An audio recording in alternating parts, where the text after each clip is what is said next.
ஆனா இப்போ என்டிஏல 70 இடங்கள்ல முன்னிலையில் இருக்கிறாங்க. ஒரு ஷிண்டே ஃபேக்டர் ஒர்க்கா இருக்கு. அவர் வந்து மராத்தாவுடைய முகமா பார்க்கப்பட்டாரு. 70 மராட்டா பொறுத்த வரைக்கும் சரத்பவார் எப்போதுமே பேசுவார். தேர்தல் வந்தா மராட்டா பத்தி பேசுவாரு. தேர்தல் முடிஞ்சோன்னா அவங்கள கை விட்டுருவாரு. மக்கள் வெறுப்புல ஓட்டு போட்டிருக்காங்க. ஷிண்டே ஃபேக்டர் ஒத்துக்க மாட்டீங்க. இது வழக்கமா நடக்கிறது. நம்ம ஒவ்வொரு தேர்தல் இருக்கையில உங்க கூட்டணியில இருக்கிறவங்க தான் சார் கிரெடிட் கொடுக்கல. நான் சரத்பவாரை சொல்றேன். அவர் மராட்டா மக்களுக்கு எதுவும் செய்யல. முஸ்லிம்ஸ் 20% சொல்லுங்க. எஸ், முஸ்லிம் தலித் 2 சொல்லுங்க. முஸ்லிம் தலித் பார்த்துட்டு கடைசியா அந்த ஆர்பன்ல இருந்து எப்படி வந்து வாக்களிச்சிருக்காங்கங்கறதையும் பார்க்கலாம். அந்த 38 இடங்கள் முஸ்லிம் டாமினேட்டட்ல 20% வாக்கு சதவீதம் அப்படிங்கிறது. அதுல என்டிஏ வந்து 18 இடங்கள், இந்தியா கூட்டணி 17 இடங்கள். பெரிய அளவிலான வித்தியாசம் வந்து இங்க இல்ல. அங்கேயுமே என்டிஏ அதிகமா இருக்குங்கிறது ஒரு நோட்டபிள் பாயிண்ட். S, okay. அதுவும் கவனிக்க வேண்டிய ஒரு விஷயம் தான். அதே மாதிரி தலித் அதிகமாக இருக்கக்கூடிய இந்த வாக்கு சதவீதம் ஒட்டுமொத்தமாக இந்த 288ல 29 இடங்கள் இருக்கிறது. இங்க வந்து இந்தியா பிளாக்ல இருந்து 9 இடங்கள்ல தான் வந்து முன்னிலையில் இருக்கிறாங்க. என்டிஏ 20 இடங்கள்ல முன்னிலை இருக்கிறது. ஸோ இதுவும் முக்கியமான ஒரு விஷயமாக இருக்கிறது. இறுதியா அர்பன் மைண்ட் செட் எந்த அளவுக்கு இந்த தேர்தலில் பிளே பண்ணிருக்கு அப்படின்னு பார்த்தோம்னா ஒட்டுமொத்தமாக 58 இடங்கள். அங்கேயும் வந்து என்டிஏ தான் 42 இடங்கள்ல முன்னிலையில் இருக்கிறது. இந்தியா கூட்டணி 16 இடங்கள். இந்தியாவுடைய அதாவது 386 மில்லியனர்ஸ் இருக்கக்கூடிய மும்பை மாநகரத்தினுடைய மகாராஷ்டிராவில் மக்கள் வந்து என்டிஏ அரசாங்கத்துக்கு மீண்டும் வாக்களிச்சிருக்கிறாங்க. கிட்டத்தட்ட சிங்கப்பூர்லேயும் டோக்கியோலையும் இருக்கக்கூடிய மில்லியனர்ஸை விட கூடுதலான மில்லியனர்ஸ் மும்பையில் இருக்கிறாங்க. டேட்டா அப்படி சொல்லுது. அங்கே அதனால் அது ரொம்ப முக்கியத்துவம் வாய்ந்த ஒரு மாநிலம் மகாராஷ்டிரா. அந்த இடத்துல வெற்றிகளை பார்க்குறோம். ரமேஷ் உங்களுக்கு சுருக்கமாக சொல்லுங்க. சொன்னார் பாஜக என்பது வந்து இந்த வகையில் வந்து சிறுபான்மை மக்களுக்கும் இல்லைன்னா தலித்துகளுக்கும் எதிரானது, அது இந்துக்கள் இதுன்னு பேசினாரு.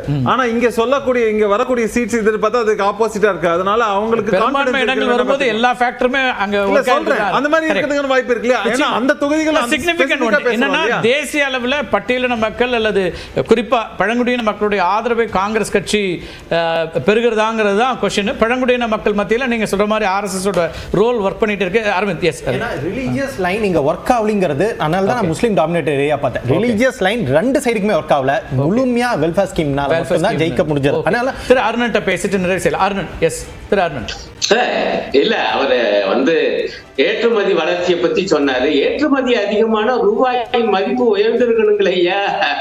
அதாவது இயல்பான பொருளாதார ஒரு இணைப்பு. ஏற்றுமதி கூடி இருக்கீங்க, ஆனா அதே நேரத்துல ரூபாயின் மதிப்பு விழுந்துகிட்டே போகுது. அது என்ன ஏற்றுமதி வளர்ச்சி? ஒண்ணு. ரெண்டாவது பாயிண்ட், அவரு இந்துக்கள்லாம் எல்லாம் ஒண்ணுதாயா? அடேங்கப்பா, இந்துக்கள்லாம் எல்லாம் ஒண்ணுதானே. அப்ப எதுக்கு இடஒதுக்கீடு வச்சிருக்கோம்? ஏன் அனைத்து சாதியினர் அர்ச்சகராவதுக்கு வந்து அவ்வளவு எதிர்ப்பு வருது? எல்லா ஜாதிக்காரங்களும் சங்கராச்சாரியாரா ஜீயர் ஆக முடியுமா? அது இதெல்லாம் உண்மையெல்லாம் மறைச்சு கொள்கை ரீதியா இன்னொரு நாள் நிறைய விவாதிக்கலாம் சார். தமிழ்நாடு தேர்தல் களம் நிறைய இருக்கு. நேரம் நிறைவு நம்ம சுற்றுக்கான நிறைவு அவருக்கான செய்தி வந்து அடித்தட்டு இந்துக்களுக்காக இல்லை என்பது என்னுடைய வாதம். ஆனா இந்துக்கள் அடித்தட்டு மக்களே இல்லை என்பது பக்கா போய் அடித்தட்ட இந்து மக்களுக்கும் சேர்த்துதான் மோடி செய்கிறாரு. நீங்க போய் பேசினா மக்கள்கிட்ட எடுபடாது. நீங்க ஒரு கிளட்டு தவறையா பேசிட்டு இருக்கீங்க. நாட்டினுடைய முன்னேற்றத்தை நீங்க பாருங்க. அரங்கத்துல இருக்கீங்க, எப்பவுமே நாட்டுக்கு விரோதமா செய்வீங்க. அவர் கத்துவார். நீங்க கத்துறத விட உலகத்துக்கு தெரியும் அப்படி கத்துவாரு. நன்றி, நன்றி. இந்த நேரத்தில் நம்ம எண்ணிக்கைகளை பார்த்து கொண்டிருக்கிறோம்.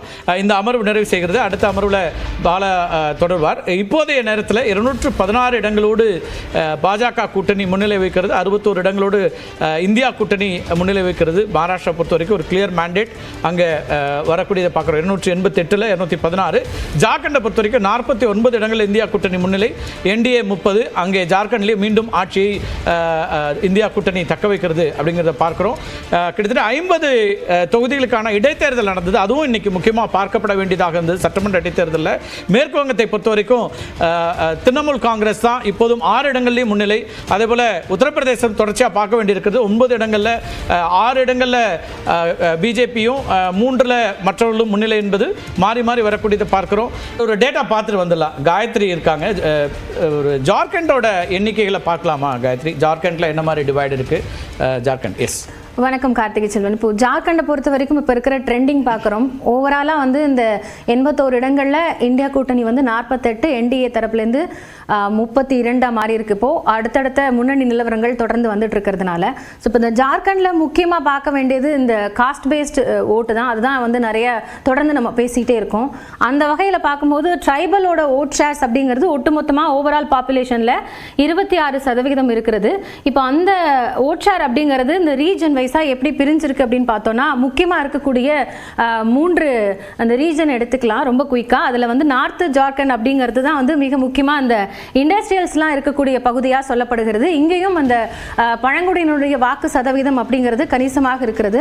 இந்த பகுதிகளில் என்டிஏ வந்து இப்போ 14 இடங்களில் முன்னிலையில் இருக்கிறாங்க. இந்தியா கூட்டணி தரப்பிலிருந்து 13, ஓவராலாக 29 இருக்கிறது. ஸோ இதை வந்து இந்த எலெக்ஷனில் வந்து எந்தெந்த ரீஜன் வைஸ் இருக்கக்கூடிய காஸ்ட் பேஸ்டு ஓட்டை வந்து யார் வந்து ஃபோக்கஸ் பண்ணியிருக்கா அப்படிங்கிறதுக்கான ஒரு அடிப்படையான புள்ளி விவரமாக இந்த விஷயத்தை நம்ம பார்க்கலாம். இதே மாதிரி இதுக்கு அடுத்து முக்கியமாக இருக்கக்கூடியது அப்படின்னு பார்த்தோம்னா அந்த சந்தா பரகனாஸ் அப்படிங்கிற அந்த ரீஜன் அதுதான் மிக முக்கியமான ஒரு பகுதியாக பார்க்கப்படுகிறது. இங்கே வாக்கு வங்கியை அதிகமாக யார் தக்க வச்சிருக்காங்க அப்படிங்கிறத வந்து ஒரு தரவா நம்ம பார்க்கும்போது இந்தியா கூட்டணி தரப்பிலிருந்து 12 இடங்கள், என்டிஏ 6. ஆனால் கடந்த முறை விட 2 இடங்கள்ல அவங்க முன்னிலையில் இருக்கிறாங்க இந்த ஒட்டுமொத்த 18 சீட்டில் அப்படின்னு பார்க்கும் பொழுது இதில் 2019, 14 இது ரெண்டுத்தையும் நம்ம எடுத்துக்கிட்டோம்னா அங்கே வந்து ஜேஎம்எம்மோட வாக்கு சதவீதம் அப்படிங்கிறது 43 விழுக்காடாக இருந்தது. ஆனால் பிஜேபி செக்யூர் பண்ணியிருந்தது இந்த 2 வருடங்களையும் சேர்த்து 37லேருந்து 39, கிட்டத்தட்ட 2% அவர்களுடைய அந்த வாக்கு வங்கி அப்படிங்கிறது அதிகரிச்சிருந்தது. ஸோ இந்த பகுதி அப்படிங்கிறது கவனம் செலுத்தக்கூடிய ஒரு பகுதியாக இருந்தது. இங்கிருந்து தான் வந்து மிக முக்கியமான வாக்குகள் வந்து கிடைக்கக்கூடும் அப்படின்னு எதிர்பார்க்கப்பட்டது. ஸோ அந்த அடிப்படையில் பார்க்கும் பொழுது இந்தியா கூட்டணி தரப்பிலிருந்து 12 இடங்கள் அப்படிங்கிறது இப்போதைக்கு முன்னணி நிலவரங்களை பொறுத்து பார்க்கும் பொழுது அவங்க இந்த இடத்துல வந்து அந்த ஓட் பேங்கை வந்து செக்யூர் பண்ணியிருக்காங்களா அப்படிங்கிற ஒரு கேள்வியும் இருக்கு.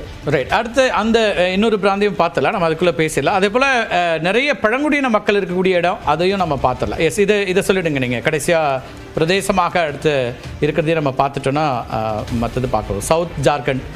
சவுத் ஜார்க்கண்டை பார்த்துட்டு எஸ் ரீஜனில் அடுத்து நம்ம சவுத் ஜார்க்கண்டை பார்த்துடலாம். சவுத் ஜார்க்கண்ட் அப்படிங்கிறதுமே வந்து மிக முக்கியமான ஒரு பகுதியாக இருக்கிறது. கிட்டத்தட்ட அதிக அளவிலான பழங்குடியின வாக்குகளை வந்து கொண்டிருக்கக்கூடிய ஒரு ரீஜன் அப்படின்னா வந்து இந்த சவுத் ஜார்க்கண்ட் தான் சொல்லணும்.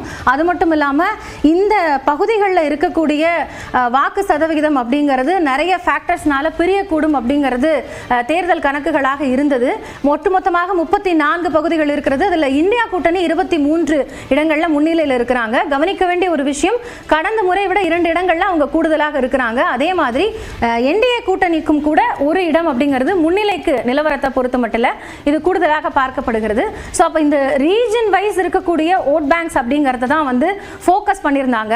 அந்த 26% ட்ரைபல் ஓட்ஸ் அப்படிங்கிறது ஒட்டுமொத்தமாக யாருக்கு கன்சாலிடேட் ஆயிருக்கும் அப்படிங்கிறத தேர்தல் முடிவுகளை வந்து நம்ம பொறுத்து புரிஞ்சுக்க முடியும். ஆனால் இப்போ பெரும்பாலான அந்த ஹிஸ்டாரிக்கலாக இருக்கக்கூடிய ஓட் பேங்க்ஸை வந்து ஜேஎம்எம் வந்து தக்க வச்சிருக்காங்க அப்படிங்கிறது தொடர்ந்து இருக்கக்கூடிய அந்த நம்பர்ஸ்ல நம்மளால புரிஞ்சுக்க முடிகிறது. கார்த்திக் செல்வன், கடந்த தேர்தலோட ஒப்பிட முடியுமா குயிக்கா 2019 இப்ப அல்லது பார்லிமெண்டோட?